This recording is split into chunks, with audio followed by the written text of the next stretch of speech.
discuss the issues of higher education. Given the persons who are seated at this table, you're in for a very informative deep dive. And I think a lot of this, if they will allow me to say this on their behalf, is going to depend on the quality of your inquiries. So be prepared to ask questions about this subject that, quite apart from what may be said in the opening remarks, there is a lot more there you can learn. Hey, there's your microphone. Oh, use it. Now, Clyde tells me how to use the microphone. Put it on green. It's on green. It's ready. Yeah. Whenever I get a microphone, I'm about to start taking the test and speak. So I'm sure that's a good idea. That's serving time when you get a mic. Yes. But my name is Bill Howard. And I'm going to say one or two provocative things about the higher ed agenda. Might I sit? Yes? Yeah. More chair.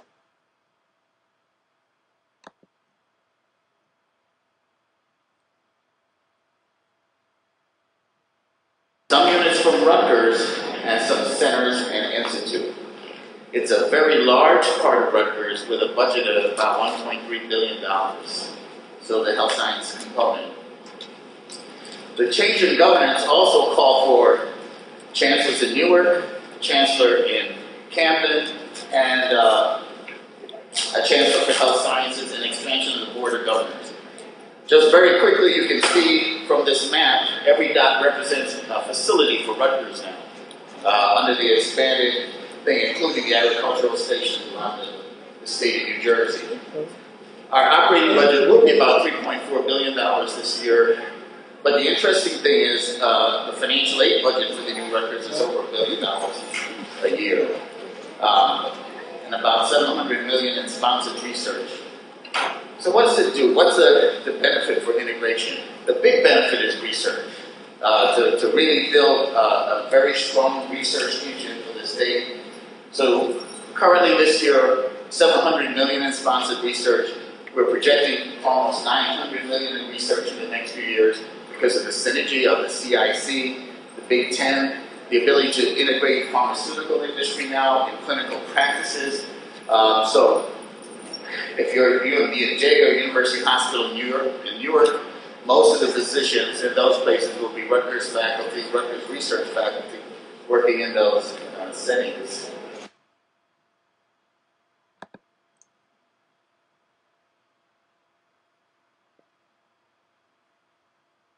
What I want to share with you is the role that Essex County College will play in that restructuring. Can you hear me better now? Okay. Essex County College is one of the 19 county colleges in the state of New Jersey. It is also the college that transfers the largest number of associate degree students to NJIT and also to Rutgers.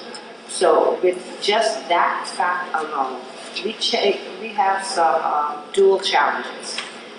You heard Dr. Howard mention remedial education. So the students who are coming from high school and they're applying to our open access public institution, which means open access means we take everyone. We deal with an issue of remediation, trying to get our students ready, college ready. We spend millions of dollars a year at Essex on developmental remedial education.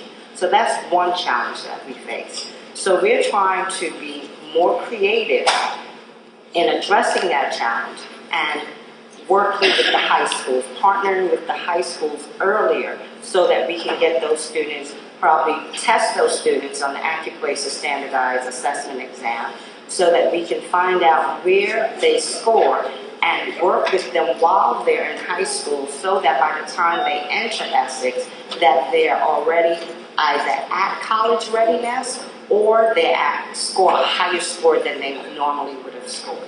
So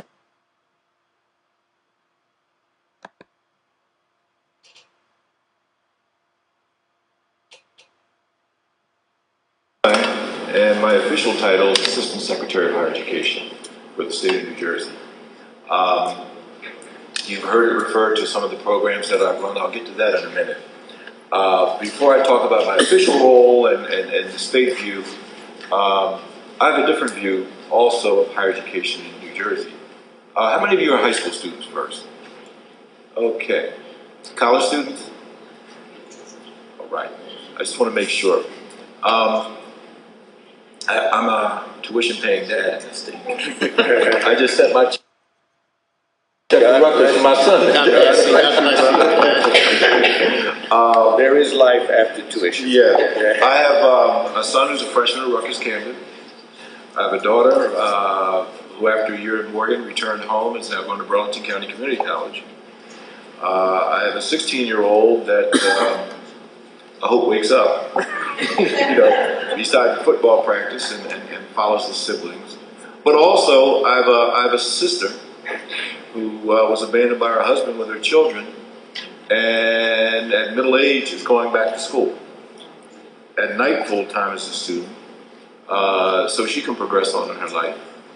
And one of her sons is also enrolled in college through a program. The point I'm trying to make to you is that there's a place for you if you're determined to move forward in post-secondary education in New Jersey.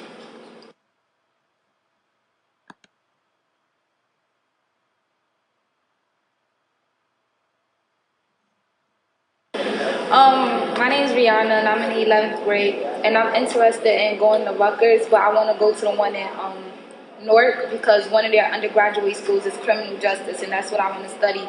Do you know the requirements of your grade point average or something, and other requirements? And he told you that. I don't want to tell you what the requirements are because My GPA is actually a 4.1. Okay. So I know I'm not worried about my grade point average. It's like the SAT scores and stuff. I haven't taken my SAT yet, but there's different ways that people can learn. And I don't think that testing, I'm really good at math, but it's my language and stuff. well, testing is only one factor. Okay. In the college admissions decision, your 4 years of work carries a bigger weight than your testing. So